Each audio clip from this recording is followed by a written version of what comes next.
Assalamualaikum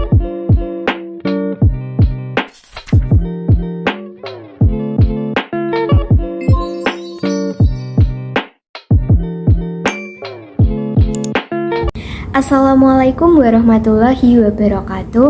Halo teman-teman, kami dari kelompok 11 akan menjelaskan tentang periodisasi dakwah Nabi Muhammad SAW di Madinah. Materinya mencakup tentang masa sulit, masa perdamaian, dan masa kemakmuran.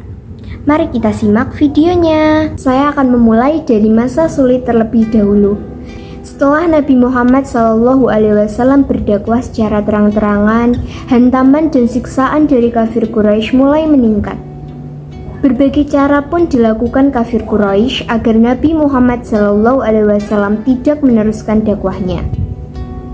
Pada saat Nabi Muhammad SAW membutuhkan dorongan dan motivasi dari orang-orang terdekatnya, justru istrinya, Siti Khadijah dan pamannya Abu Thalib berpulang ke rahmatullah dalam waktu yang hampir bersamaan. Peristiwa yang sangat menyedihkan ini kemudian disebut sebagai tahun duka cita atau Amul Huzni. Di tengah kesedihannya, Nabi Muhammad SAW mengalami peristiwa luar biasa, yaitu Isra Mi'raj. Peristiwa itu terjadi 1 tahun sebelum hijrah ke Madinah, tepatnya pada tanggal 27 Rajab 621 Masehi. Pada peristiwa itu, Allah SWT memperlihatkan tanda-tanda keagungan dan kekuasaannya sebagai penghibur bagi Nabi yang sedang dirundung kesedihan. Peristiwa ini memberikan pelajaran yang sangat berharga kepada Nabi Muhammad SAW. Pada peristiwa tersebut, Nabi menerima perintah sholat 5 waktu dalam sehari semalam. Setelah Isra Mi'raj, Nabi meneruskan dakwahnya dan mengabarkan peristiwa yang dialaminya. Kabar itu membuat kafir Quraisy menganggap Nabi telah melakukan pembohongan. Usaha-usaha pembunuhan terhadap Nabi pun terus dilakukan oleh kafir Quraisy. Setelah mendapatkan perintah dari Allah SWT untuk hijrah, maka Nabi Muhammad SAW hijrah dari Mekah menuju ke Madinah. Awalnya, pada tahun 620 Masehi, Nabi Muhammad SAW bertemu 6 orang Yasrib dari kabilah Khosraj yang berziarah ke Mekah.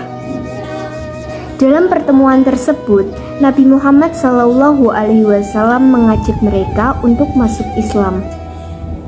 Mereka menyambut dengan baik ajakan itu dan menyatakan masuk Islam. Mereka pula yang memberitahukan tentang Islam kepada masyarakat Yasrib lainnya. Pada tahun 621 Masehi, seorang muslim Yasrib beserta 6 orang teman yang lain sebagai utusan kabilah Khosraj dan Aus mendatangi Nabi Muhammad SAW. Keenam orang tersebut masuk Islam dan melakukan perjanjian di tempat yang bernama Aqobah. Isi perjanjian Aqobah: kami tidak akan mempersekutukan Allah SWT dengan sesuatu yang lain. Kami tidak akan mencuri, berzina, dan membunuh anak-anak. Kami tidak akan saling memfitnah dan kami tidak akan mendurhakai Nabi Muhammad SAW. Selanjutnya, pada 622 Masehi, orang-orang Yasrib datang lagi dengan maksud mengadakan perjanjian Aqobah II sekaligus mengundang Nabi Muhammad SAW untuk berhijrah ke Yasrib. Perjanjian Aqobah II diikuti oleh 75 orang Yasrib dan Nabi Muhammad SAW yang didampingi pamannya Hamzah. Isi perjanjian masih sama dengan yang sebelumnya, tetapi jumlah peserta yang memeluk agama Islam semakin banyak. Nah, dalam 2 kali perjanjian yang terjadi, Nabi mendapatkan pesan bahwa Islam telah siap berkembang pesat di Yasrib. Kenyataan ini membuat Nabi memerintahkan para pengikutnya untuk berhijrah ke Yasrib dengan sembunyi-sembunyi. Sementara, Nabi bertahan di Mekah bersama Abu Bakar dan Ali bin Abi Thalib. Rencana hijrah Nabi Muhammad didengar oleh kafir Quraisy. Kaum Quraisy pun akhirnya merencanakan pembunuhan terhadap Nabi. Kafir Quraisy khawatir Islam akan berkembang di Yasrib. Mereka menyuruh para pemuda untuk mengepung rumah Nabi karena khawatir akan lari. Pada malam itu pula, Nabi membisikkan kepada Ali bin Abi Thalib supaya memakai selimut beliau dan berbaring di tempat tidurnya. Atas izin Allah, Nabi Muhammad SAW berhasil keluar dari rumahnya dengan selamat.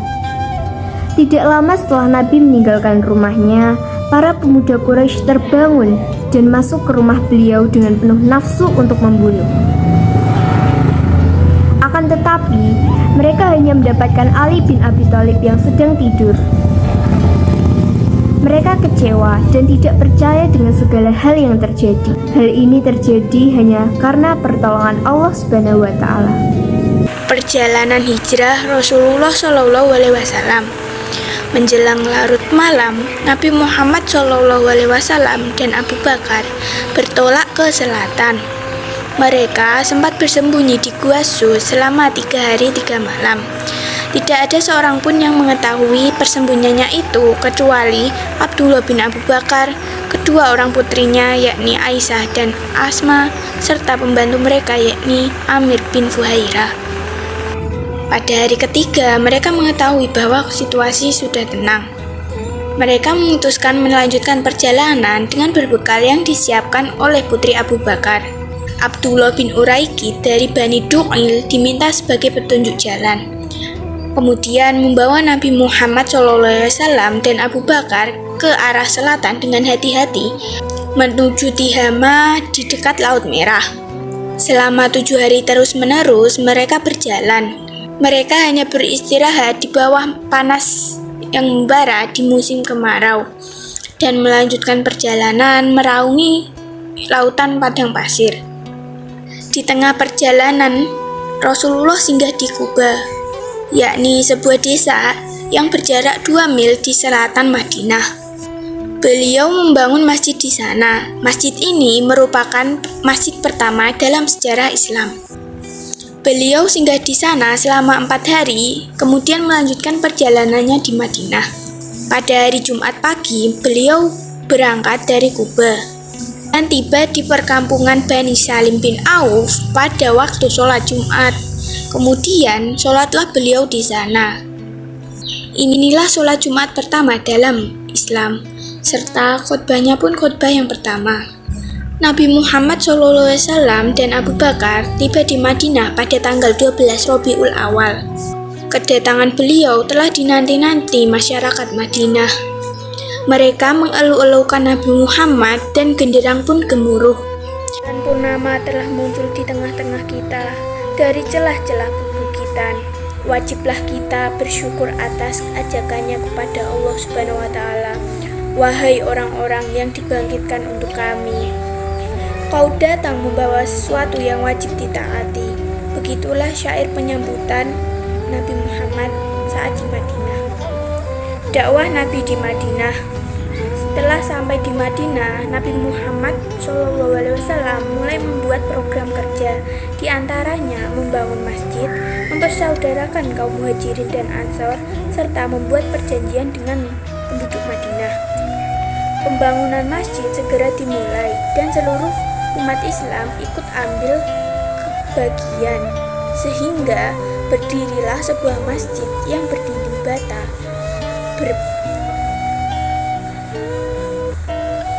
berkayu kurma dan beratap daun kurma. Berkayu batang kurma dan beratap daun kurma. Berkayu batang kurma dan beratap daun kurma. Masjid pertama yang didirikan Rasulullah bersama kaum muhajirin dan kaum ansor tidak hanya digunakan untuk sholat saja, melainkan untuk seluruh kegiatan Nabi di Madinah. Di antaranya sebagai tempat mempersaudarakan umat,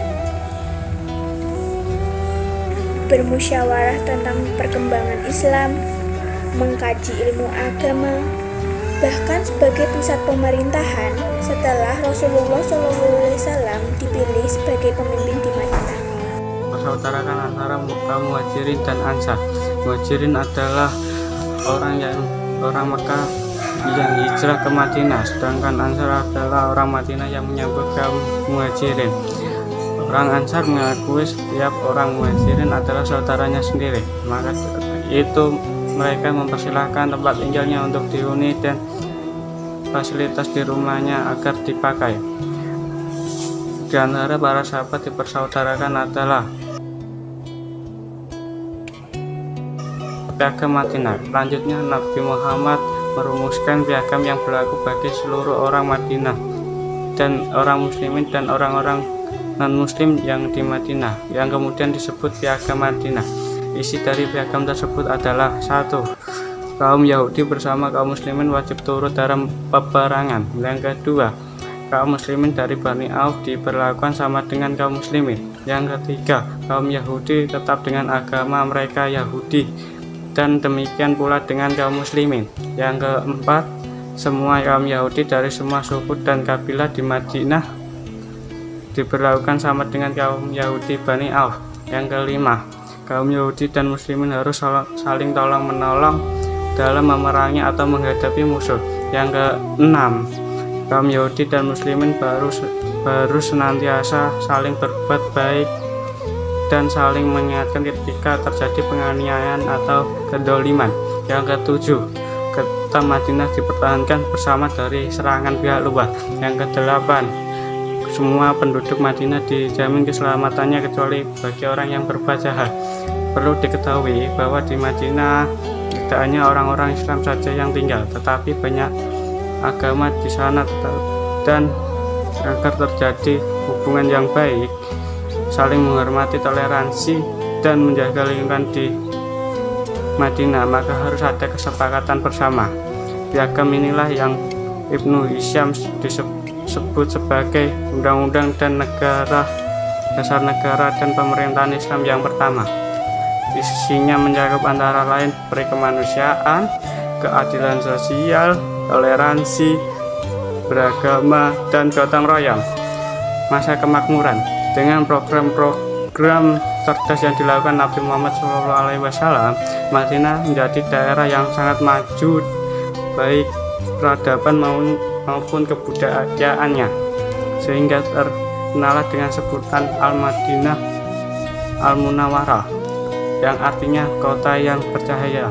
Itulah dari kelompok kami yang berisikan anggota Muhammad Wahyu Widiantoro, Sherin Vira Verika, dan Sri Wulandari. Sekian, terima kasih.